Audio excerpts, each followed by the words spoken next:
ये क्या तरीका है? कहाँ? दिख नहीं रहा कहाँ जा रही हूँ? मैंने बोला कि मैडम आप अंदर जाइए। आप होती कौन है बोलने वाली? आप परमिशन देंगी मुझे? 2 कौड़ी की मैनेजर। 2 कौड़ी की मैनेजर नहीं होती है, अच्छा, समझी? Waitress, I am so sorry. 2 कौड़ी की वेट्रेस तुम्हारी इतनी। मैनेजर ही हूँ यहाँ की, और मैनेजर की पोस्ट पाने के लिए ना एचएम करनी पड़ती है, समझी? एचएम की फुल फॉर्म पता है? एचएम करनी पड़ती है। होटल मैनेजमेंट, इतना तो मुझे पता बस ही है। इतना ही पता होगा और कुछ नहीं पता होगा। कौन सी यूनिवर्सिटी से की हो? नाम पता है? नहीं पता होगा क्योंकि मैडम ने एचएम किया ही नहीं है। बोलना और करना बहुत डिफरेंस होता है। और साइड हट। तू होती कौन है मेरे को बताने वाली? ज्यादा ना चबल। थूकने की भी लायक नहीं है। थूक कौन होती क्या है? बोली साली? थूकने के लायक ही नहीं हूँ बे साली, 2 कौड़ी की कूड़े औकात वाली में रह ले, ठीक है ना? औकात, औकात जो वर्ड है ना, साली। खचरन मेरे को खचरन। बताएगी औकात, मेरे को मेरी औकात वाह, दिखाएगी। टपोरियों वाली सारी लैंग्वेज यूज कर लेना। जिंदगी में आज पहली बार मौका मिला है मोहतरमा को। हाँ, कर लो बात। तुम जैसे लोगों से कैसे बात करते हैं ना, मुझे बहुत अच्छे से आता है। और अच्छे लोगों से कैसे बात करते हैं वो भी आता है। अबे साली, 2 कौड़ी की। तेरी हिम्मत कैसे हुई मुझे धक्का देने की बे? बताऊं? ऐसे फिर से धक्का दूं? अबे साली, क्या है? ऊपर में बस एक थप्पड़ मार दो, यही सीखा है? बार बार धक्का क्यों दे रही है बे? धक्का ही दिया है, अभी रात घुसा नहीं चलाया है। और छोटे कपड़े पहन। एक तो तुम जैसे लोगों की यही प्रॉब्लम है, कपड़े छोटे पहनोगे फिर उसको खींचोगे। हाँ, तो पहनते क्यों छोटे? अब मेरे को बहन जी बताएगी कि मुझे कैसे कपड़े पहनने चाहिए और कैसे नहीं। बहन जी को खुद ही ढंगनी है कि कैसी ड्रेसिंग सेंस होनी चाहिए। मैनेजर हूँ तो मैनेजर ऐसे ही कपड़े पहनते हैं, इतना तो तेरे को पता होना चाहिए। कौन सी किताब में लिखा है कि मैनेजर को ये आधी टांग दिखा कर पहनने वाली ड्रेस पहनना होता है? तेरे को शायद पता नहीं है, यहाँ पे पहली बार सफाई के लिए आई है क्या? अंदर साफ साफ लिखा है यहाँ का ड्रेस कोड लड़कियों का और लड़कों का। मैडम, इसकी जगह ना ब्लैक पैंट भी यूज किया जा सकता है। ये तुम जैसी लड़कियों को अरे मेरी मर्जी, मेरी तसल्ली लाइफ। करना होता है, लड़के ताड़ने होते हैं, जिस्म दिखाना होता है। क्योंकि अपने चुप, मैं ऑफिस में ये करने आती हूँ। यही करने आती हो, ठीक है ना? तभी जरूरत है ताकि अपनी ऐसे जिस्म दिखा के ना लोगों को इम्प्रेस कर सको। हाँ, कर सकूं, इसीलिए आते हो ऐसे। और कुछ? तुझ जैसों के लिए ना मेरे पास कोई शब्द भी नहीं है और मुझे सफाई भी नहीं दे रहा। साइड तुझे पता है यहाँ का बॉस भी ना मेरी मुट्ठी में है, समझी? जो भी तेरे मुट्ठी भी होगा ना, अब सबकी रिमांड लूंगी और ऐसी रिमांड लूंगी ना कि सबकी 7 पुश्तें याद रहेगी। वो भी तू, 2 कौड़ी की लड़की। अंदर जाके तो जिसे दिखा तू तू। 2 कौड़ी की लड़की समझ रही है ना? हाँ, वो 2 कौड़ी की ही है। वो 2 कौड़ी क्या, वो 0 की भी नहीं है। वाह, वाह बेटा वाह। ये तो वक्त ही बताएगा कि जिसे तू 2 कौड़ी का बोल रही है ना, वो है कौन। Wait and watch. हाँ, वो कौन है?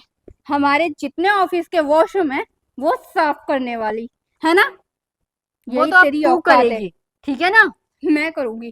तेरे को लगता है? करना तो होगा मैडम। मुझे देख और खुद को देख, जमीन आसमान का फर्क है दोनों में। हाँ है ना मैडम, क्यों नहीं है? बहुत अच्छे तरीके से है। मैं तो खुद बोल रही हूँ, मैं आसमान हूँ और तुम जमीन हो। मैं आसमान हूँ, तू जमीन है, समझी? हर इंसान ना अपने आप को 30 मार खानी समझता है। जैसे कि तू अभी अपने आप को समझ रही है। समझ नहीं रही हूँ, मैं हूँ। और जो होता है ना उसको समझने की आवश्यकता नहीं होती है और किसी अभी भी प्रमाण आसमान की से जरूरत जमीन नहीं में है। उतरने में ना टाइम नहीं लगेगा, समझी? वो तो पता ही चल जाएगा कि कौन उतरेगा और कौन चढ़ेगा। कौन है इतनी बकबक कर रही है? कौन है? ध्यान से देख, जिस कंपनी में काम कर रही है ना उस कंपनी की ऑनर हूँ, प्रीति सिंह नाम है मेरा। प्रीति सिंह मैम? आइए मैम। Sorry ma'am. नहीं नहीं, क्या हो गया? कुछ नहीं मैम, आप चलिए। किस ड्रेस कोड की बात कर रही थी? मैम आप आइए, अंदर अंदर चलिए। आप बोलेंगी तब जाऊंगी मैं। नहीं मैम, मैं आपको अंदर ले चलती हूँ। वो सॉरी मैम, थोड़ा मुझे बाहर काम था इसलिए मैं बाहर गई थी और मुझे पता नहीं चला। और आप तो वैसे भी यहाँ पे पहली बार आई है ना, मैंने आपको कभी देखा ही नहीं था। Sorry ma'am. हो गया, दे दिया सफाई। Ma'am sorry. ऐसा काम ही क्यों करते हो कि इंसान को सॉरी बोलना पड़ जाए? ये अंग्रेज तो भारत छोड़ के चले गए, ये सॉरी, थैंक यू, वेलकम, ये वर्ड वो यहीं पे छोड़ के चले गए हैं। और तुम जैसे लोग ना बस कुछ भी कर दो, सॉरी मैडम। जान से किसी को मार देना, बोला भाई साहब सॉरी गलती हो गया, आप मर गए भाई साहब, उठ जाइए, सॉरी बोल रही हूँ ना, तो वो इंसान जिंदा हो जाएगा। देखिए मैंने बोला ना मुझसे गलती हो गई, मुझे माफ करिए और आप अंदर चलिए। और वैसे भी मैम माफी गलतियों की होती है, गुनाह की नहीं।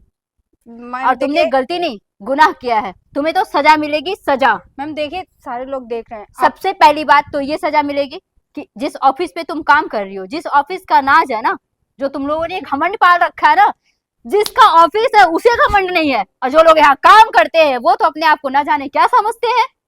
मैम देखिए तुम आप लोग की अंदर चल वजह के से बात ना करिए ना, देखिए सारे इस देख रहे हैं। रेस्टोरेंट की रेटिंग कितनी डाउन है, इसलिए मुझे मजबूरन ऑफिस आना पड़ा। और ऑफिस भी आई तो इतनी अच्छी खातिरदारी हुई। कहावत तो सुना ही होगा ना, first impression is the last impression. पहली मुलाकात में तुमने मेरे साथ इतना अच्छा बर्ताव किया है, ये पहली और तो आखिरी मैम मुझे मुलाकात है। नहीं पता था ना नहीं कि आप। पता है तो क्या, इंसान तो हूं ना। ठीक है, ये नहीं पता था कि मैं यहाँ की मालकिन हूँ, यहाँ की ऑनर हूँ, इतना तो पता है कि मैं एक इंसान हूँ। सॉरी मैम, गलती हो गई, आप अंदर चलिए। अंदर चल के बात करते हैं, बाकी सारे लोग देख रहे हैं मैम। हाँ तो देखिए ना, लोगों मेरी को पता भी रिस्पेक्ट चले। बनी है यहाँ पे मैम, चलिए। रिस्पेक्ट की बात करती हूँ, इतना अच्छा तुम लोग काम किए हो ना कि ये रेस्टोरेंट में अब ताला लगने में ना ज्यादा दिन नहीं है। आखिर मैं कब तक लोन लेके सबको सैलरी दूं? तुम लोगों को मैंने कभी ये नहीं जताया कि इस रेस्टोरेंट से मैं कमा नहीं रही हूँ, लगा रही हूँ। जितने पूंजी मेरे पास थे, सेविंग थे, वो तो मैंने सबको सैलरी दे ही दी। हालात ये आ चुका है कि मैं कर्जे में हूँ, लेकिन तुम लोगों को से कभी मैंने शेयर नहीं किया। मैंने सोचा कोई बात नहीं यार, प्रॉब्लम मेरी है, रेस्टोरेंट मेरा है, स्टाफ को ये सारी बातें मैं क्यों बताऊं। मार्केट में एक हवा बन चुका है, जिस रेस्टोरेंट को चलाने के लिए मैंने रात दिन एक किए थे, उसको तुम लोगों ने एक सेकेंड में डुबा डाला।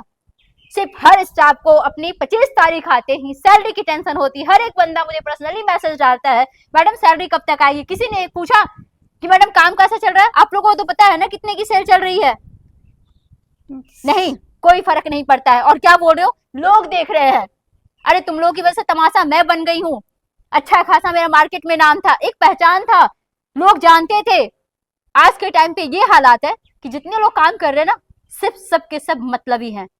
एक ऐसा भी शख्स नहीं है जो ये सोचता है कि ये मैडम का काम नहीं चल रहा है तो ये सैलरी कहां से देंगी। आए दिन सबकी, अगर होली आ जाए तो सबको बोनस चाहिए, दिवाली आ जाए तो सबको बोनस चाहिए, और उसके बाद रेस्टोरेंट में डेली खाने पीने के लिए तुम लोग अपने हिसाब से चीजें खाते हो, फिर भी मैंने मना नहीं किया। अदर रेस्टोरेंट का क्या रूल होता है, दाल चावल दिया जाता है खाने के लिए। मैंने बोला कोई बात नहीं यार, मेरा स्टाफ को अगर पनीर खानी है पनीर खाए, जिसको जो खाना है वो खाए। कभी मैंने रोक टोक नहीं किया। घर से नाश्ता करके नहीं आते हो कोई, यहाँ नाश्ता चाय सब लेते हो। दोपहर का खाना, कोई दूध पी रहा है, कोई कॉफी पी रहा है। अरे आंखों की भी शर्म होती है इंसान की, किस मिट्टी के तुम लोग बने हो। अरे इंसानियत सिर्फ मेरे में होनी चाहिए। अब बैंक वाले ही मुझे लोन देने से मना कर रहे हैं। तुम लोग की वजह से मेरी सिविल तक खराब हो चुकी है, क्योंकि मेरे पास इतने पैसा नहीं कि मैं टाइम टू टाइम अपनी ईएमआई पे करूं। कितनी फ्रस्ट्रेशन में मैं रहती हूँ। मेरी आंखों में देखो एक बार तुम लोग, वो फ्रस्ट्रेशन दिखेगा। मेरी शक्ल पे देखो, बात होलिये की करते हो, बात पहनावे की करते हो। अरे जो इंसान एक ब्रांडेड कपड़ा पहनता था, ब्रांडेड रेस्टोरेंट में खाना खाता था, आज उसकी ये हालत नहीं कि वो हर चीज अपनी चीजें पूरी कर सके। उसके बावजूद भी मैंने एक बार चीखा चिल्लाया नहीं, एक बार किसी को मैंने नहीं बोला। तुम लोग की सैलरी कट तक नहीं करती हूँ, तुम लोग लेट आते हो। ये ऑफिस नहीं, अयासी का अड्डा तुम लोगों ने बना दिया इसको। किसी का 12 बजे आना है, किसी का 2 बजे आना है, किसी को नहीं आना है। सब अपने आप में ऑनर समझते हो। मैम आई एम सॉरी, आप अंदर चलिए।